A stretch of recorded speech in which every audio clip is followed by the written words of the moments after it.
guys, and welcome back to my channel. For today's video, I'm going to be showing you guys my tips for improving your mental health. So about a month ago, I had uploaded a video about what I eat in a day as a college student. In that video, I had explained in the beginning of the video that my mental health has probably been the best it's been in a while, but that I really wanted to improve my physical health as well. So since I mentioned that, a few of you had asked me what I did to improve my mental health. So I'm just gonna get right into this. Keep in mind that I am not a professional. I literally am just a 19-year-old girl going through life the same way all of us are just going through life, especially in these times, like during the pandemic and everything. Like I know it's tough, like I know everyone's going through something and we're all overcoming our own battles, so keep that in mind. I'm not a professional. I'm just telling you guys what helped me so far. All this is based off of my personal experiences and just me living my life, okay?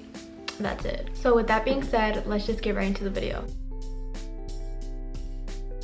The first tip that I have, honestly, is so important. Cutting out people who are not benefiting your life. The people that you surround yourself with impact so much in your life, whether you notice it or not, okay? When people say you are who you hang with, they don't mean it as in like you're an exact replica of what they're doing. Most of the time, they don't mean it like that. What they're trying to say is, let's say you're just around negative people who are always speaking negatively, who are always like putting each other down. Say you're at work, for example, and like all your coworkers are just like, oh my god, I hate this job. Like I hate my life, I hate this, I hate that, like this sucks, like everything sucks. When you're around negative energy all the time, you're most likely not going to be at your healthiest state if you're always around negativity, okay? You need to be around positive people who look at the brighter side of things and just people who push you to be your best you. This goes along with so many different things, which is why I'm saying it's so important, because cutting people out of your life can be very difficult, especially if you have a past with them, grew up with them, etc. But you need to figure out the signs of a negative toxic person. Obviously, we all have like toxic traits. I'm not saying just cut off everyone who's done something like negative, okay? We're all human. But what I'm saying is, like, when it's visibly obvious that they're toxic and they're not benefiting your life, okay? Like, have you ever just met someone that whenever you're around them, your energy is just like gone? Like literally, like they'll walk towards you and like, oh, not this again. Like, you know what I mean? I don't know. I'm sure most of you understand what I'm saying. Like, people like that, stay away. Stay away. In order to cut off toxic people, you need to learn how to read people. I was reading a book a couple of weeks ago about how to read people, and I don't know where it went because it was very interesting. I didn't get to read all of it. Not everyone has good intentions, sadly, and I struggle with that. Like, I like to give people the benefit of the doubt. I still struggle with cutting out people in my life because I like to think that they have good intentions for me when in reality they don't, and I fall for it and I get hurt and everything. I mean, it happens, you know, but if you could stray away from people like that, I promise you it legitimately feels like a weight off your shoulders. Everything just feels so much better when you don't have toxic people in your life. Like, I promise you. My next tip is to focus on yourself. You need to focus on yourself. I know it's kind of tricky to just stay focused. You have all these social media platforms of everyone sharing their life. Block out everyone else's business. Mind your business, okay? Like, don't worry about what Sally's doing. Just focus on you and how to improve yourself, because when you're focused on other people, like all that time that you're putting out to focus on others, you could be putting into yourself. Like, if you need to have like a social media detox, do it. I feel like those help people a lot. I personally have like day detoxes, if that's a thing. Like, I just go like a couple of days without social media and then get back on it, because I mean, I can't just always be on my phone. Like, I struggle with being on my phone a lot, but I know it's not good to be on it too often. But yeah, just focus on yourself. Like, if you need to have a couple detoxes from social media, do it. I know it can be kind of tricky, especially since it's like so ingrained in our daily routines. Just take a break, okay? Chill. If you lose a couple followers, that's fine. It's not the end of the world. Your mental health is so much more important than social media followings, okay? Just keep that in mind.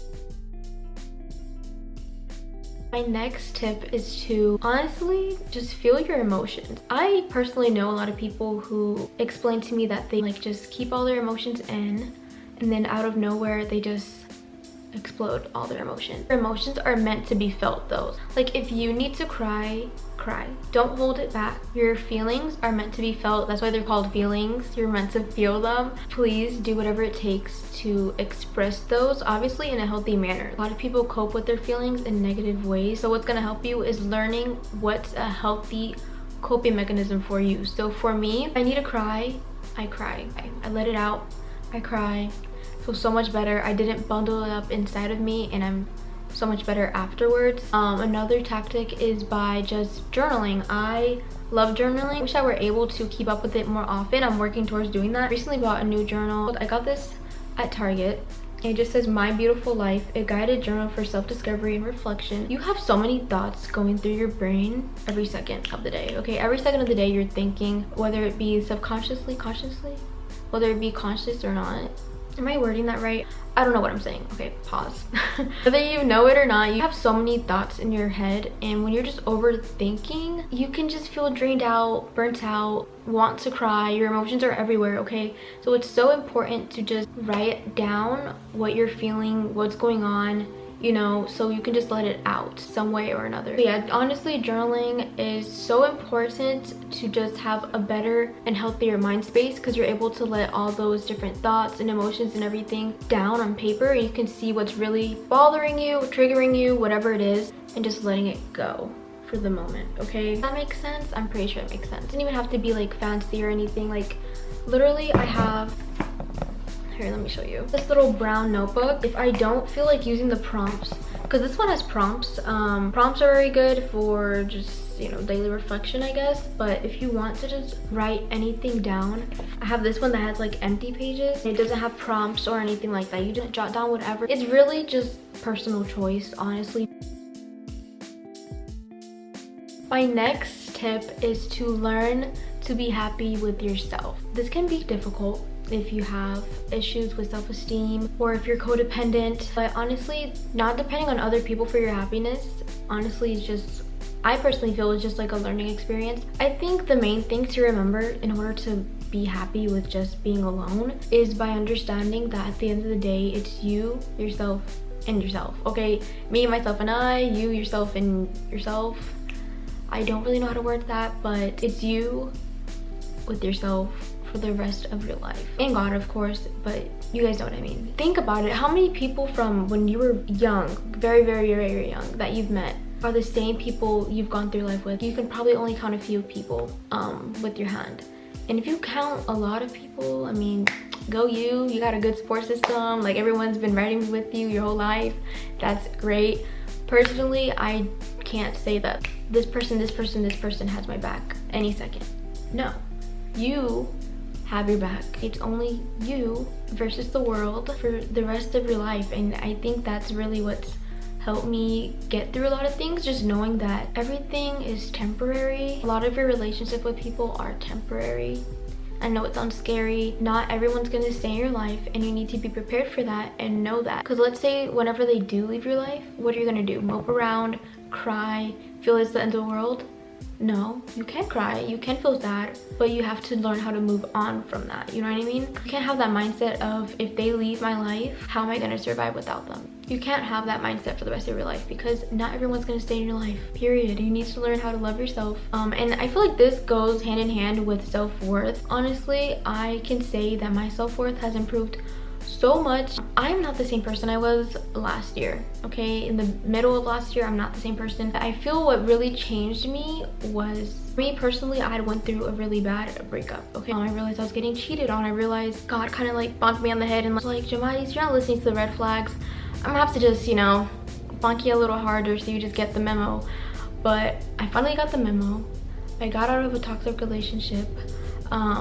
And ever since then, I've never been the same. Like, everything in my life has improved. Everything. My relationship with my family, my relationship with myself, most importantly, just everything just got so much better. And that also goes getting rid of toxic people. Like, that's what I meant also. Like, getting rid of toxic energy and people who are just not meant for you is gonna help your life so much. Yeah, like I said, just learn to be happy with yourself and figure out your self-worth. But just know you're worth so much. Like, it's insane.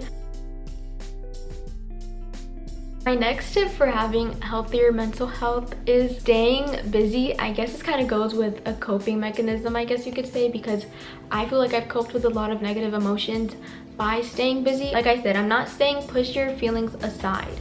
You're supposed to feel your feelings, but I am saying don't be cooped up in your room 24/7 crying, moping around when you could be doing other things to distract your mind from what's causing you to feel down, just to keep myself busy and thinking of other things. Because whenever I'm thinking, okay, I'm a really big overthinker. Let's say like a regular busy day in my life would consist of me waking up early, going and volunteering, then going to my classes, eating something, then going to work, then coming home, showering, try to film a YouTube video if I can. If I'm too tired, I just won't. And keep in mind, guys, I never film videos unless I'm in a good headspace, because I'm not gonna force myself to fake smile, fake anything on the camera. Like, everything I film is 100% me and real. But with that being said, I try to film a video if I can, or I try to paint, do something, but I just like to always be doing something. And I know it can be kind of difficult considering like how bad COVID is wherever you live.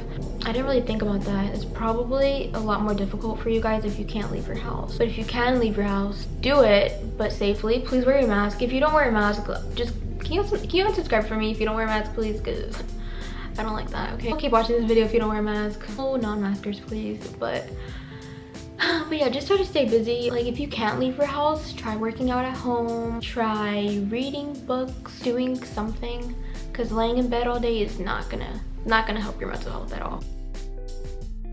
I guess my last tip for now is making lists. I am a big list person. Even if I don't complete the whole list in that day, I like to make lists. I feel like whenever I make lists, it gives me that sense of completion. It gives me that satisfaction whenever I'm able to check off something I did. It makes me feel proud of myself, and I feel like that feeling helps my mind a lot.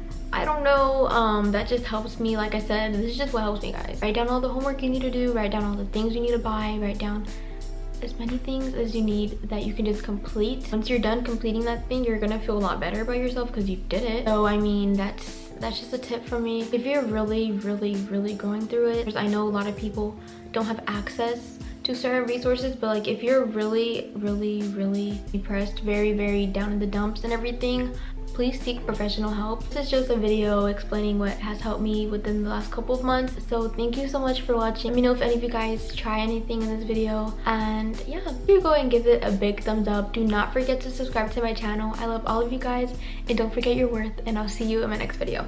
Mwah.